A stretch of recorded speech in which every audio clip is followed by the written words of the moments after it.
السلام عليكم ورحمة الله وبركاته. وأنا سلام يا أصحابتا meel kastoo adduunka aad ka joogtaan kusoo dhawaada youtube channelkeena. Magacaygu waa Maxamed Jamac, sidoo kale waan soo moomatay. Waxaa laga yaabaa qof asxaabtaada ka mid inuu ku weydiiyo passwordka wifi-gaaga kadibna aadan garanayn wifi-gaaga passwordkiisa ama aad ilowday ama laga yaabo inuu qof kale kuu geliyo passwordka oo sidaa daraadeed aadan u garanayn. Marka maanta waxaan kula wadaagi doonaa muuqaal aad ku ogaanayso wireless kugu jira passwordkiisa aad ku ogaan lahayd. habkan aan sheegi doono insha Allah wuxuu ku shaqeyn doonaa moobilada Samsung ama Android-ka. waxaa la wixii Android waliba farshaxanadii dambe ilaa 2018 ilaa 2020. marka maanta muuqaalkaas in la wadaagay waxaan leeyahay daawasho wacan. inaan gudagal muuqaalka waxaan ka codsan lahaa inaad channelkeena ku search gareyso bartaada YouTube-ka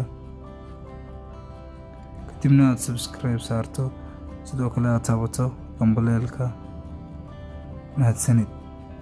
aan soo noqon casharkeena maanta waxaan ogaanaa qaabka wifi-ga passwordkeena aan ogaan lahayn passwordkiisa aan ogaan lahayn. marka ugu horeyntii waxaan tagnaa settingkeena si aan uga sii doorano waxa lagu magacaabo wifi-ga. marka ugu horeyntii waxaan tagnaa settingska kadibna waxaan ka dooranaa meesha ay ku qoran tahay connectionska waxaan ka sii dooranaa barta ay ku qoran tahay wifi. halkan waxaad u jeedaa inay ku taalo calaamadda settingta ayaan ku dhufanaa. calaamaddaas marka ku dhufano sidoo kale waxaad u jeedaa meeshan hoose inay ku qoran tahay QR code. QR code kaas waxaan sameeynaa ayaan ku dhufanaa korkiisa. markuu qaabka inuu soo baxo waxaan ka qaadi doonaa screenshot.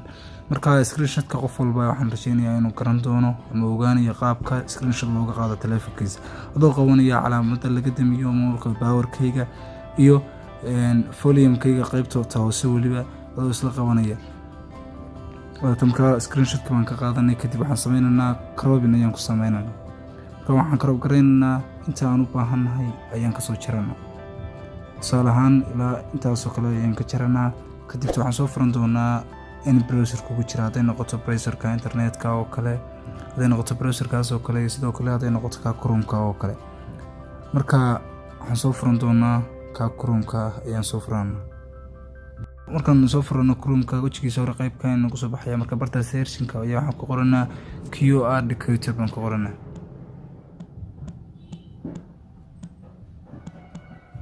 QR decoder baan ku qoranaa kadibna waxaan leenahay go searching gareynana.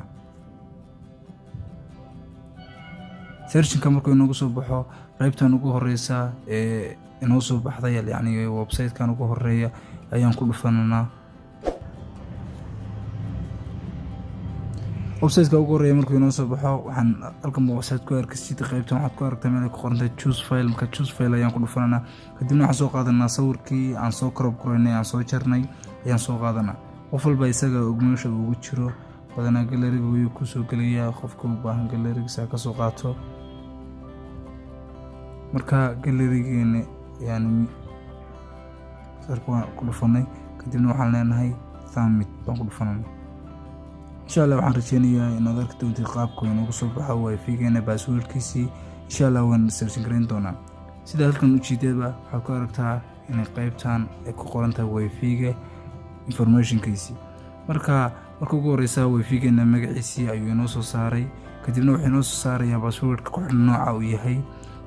kadibna waxaad aragtaa inay ku qoran tahay qaybtan waxaad ku aragtaa inay ku qoran tahay passwordkii wireless-ka. marka muuqaalkan maanta intaas ku saabsanaa qof walba inuu ku ogaan karo wireless-kiisa passwordkiisa habkan fudud. marka muuqaalkan intaas ku saabsan yahay channelka dadka cusubta subscribe saar sidoo kale taaba gambaleelka. mahadsanid.